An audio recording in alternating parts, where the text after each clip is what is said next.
ಅರ್ಚಕರು ಸ್ವಲ್ಪ ಹಿಂದ್ಗಡೆ ಸೇರ್ಕೊಳ್ಳಿ. ವಧುವರರು ಇಬ್ಬರು ಎದ್ದು ನಿಂತ್ಕೊಳ್ಳಿ. ದೇವರ ಸ್ಮರಣೆಯನ್ನು ಮಾಡಿ. ವಧು ಕೂಡ ನಿಮ್ಮ ಕುಲದೇವರು ಸೌಭಾಗ್ಯ ದೇವತೆಯ ಸ್ಮರಣೆಯನ್ನು ಮಾಡಿಕೊಳ್ಳಿ. ನಾನು ಹೇಳಿಕೊಟ್ಟ ಮಂತ್ರವನ್ನು ಹೇಳಿ ತಾನು ತಾಳಿಯನ್ನು ಕಟ್ಟಬೇಕು. ತ್ವಂ ಜೀವ ಶರದಾಂ ಶತಂ ಮಾಂಗಲ್ಯವನ್ನು ವಧುವಿನ ಕೊರಳಿಗೆ ಕಟ್ಟುವುದು. ವಾದ್ಯ ಬಂದು ಮಾಂಗಲ್ಯಂ ತಂತು ನಾನೇನ ಮಮ ಜೀವನ ಹೇತುನಾ ಕಂಠೇ ಬದ್ನಾಮಿ ಸುಭಗೆ ತ್ವಂ ಶರದಾಂ ಶತಂ ಮಾಂಗಲ್ಯಧಾರಣ ಮುಹೂರ್ತಸ್ತು ಮುಹೂರ್ತೋಸ್ತು ಭವಂತೋ ಪ್ರಬಂಧೋ ಮಾಂಗಲ್ಯಧಾರಣ ಮುಹೂರ್ತಸ್ತು ಮುಹೂರ್ತೋ ಅಸ್ತು.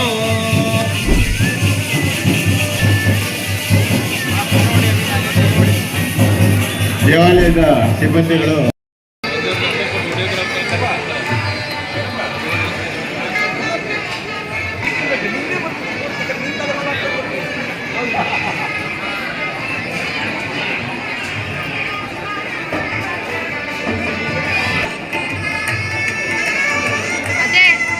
ತಾಳಿ ಕಟ್ಟಕ್ಕಾರ ನೀವು ಬರ್ರಿ, ತಾಳಿ ಕಟ್ಟಿಸ್ತಾರಂತೆ ನೀವು ಬರ್ರಿ.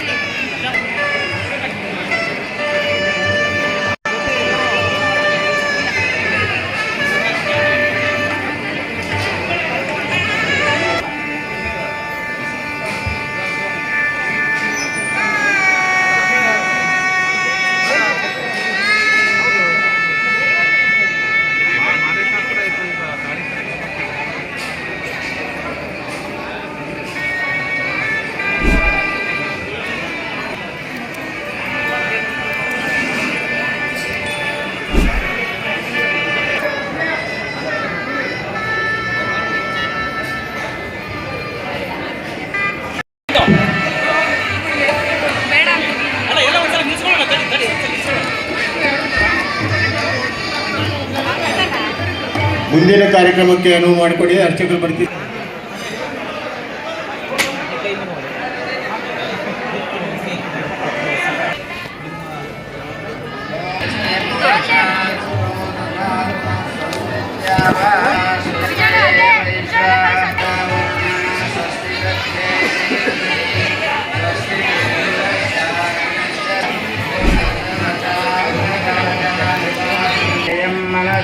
ಚತಾರ್ಕ್ಷ್ಯಂ ಪ್ರಯತಪಾನಿ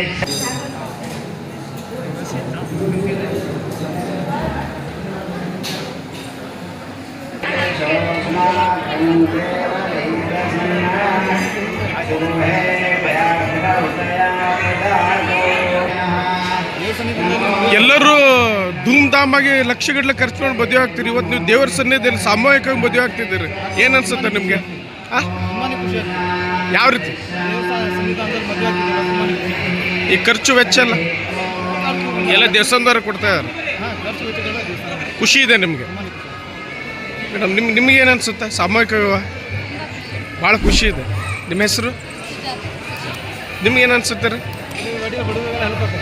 ಭಾಳ ಹೆಲ್ಪ್ ಆಗುತ್ತೆ. ಯಾವ ಊರು ನಿಮ್ಮದು? ಸಿರ್ಸಿನೆ. ಏನು ಅನ್ಸುತ್ತೆ? ಈಗೆಲ್ಲ ದುಡ್ಡೆಲ್ಲ ಖರ್ಚು ಮಾಡಿ ಮದುವೆ ಮಾಡ್ತಾರೆ ಅಂತಂದ್ರೆ ನೀವು ದೇವ್ರ ಸನ್ನಿಧಿಯಲ್ಲಿ ಮದುವೆ ಆಗ್ತಿದ್ದೀರಿ. ಒಳ್ಳೆ ನೀವೇ ನಿಜವಾಗ್ಲೂ ಪುಣ್ಯವಂತ. ಹೌದಾ? ಏನಂತಾರೆ? ಲಕ್ಷ್ಮೇಶ್ವರ ನೀವು ಕೂಡ ಸಾಮೂಹಿಕ ವಿವಾಹ ಆಗ್ತಿದ್ದೀರಿ. ಏನು ಅನ್ಸುತ್ತೆ ನೀವು? ಖುಷಿ ಆಗುತ್ತೆ. ದೇವ್ರ ಸನ್ನಿಧಿಯಲ್ಲಿ ಮದುವೆ ಆಗ್ತಿದ್ದೀರಿ. ಖುಷಿ ಆಗುತ್ತೆ ಸರಿ. ನಿಮ್ಮ ಹೆಸರು?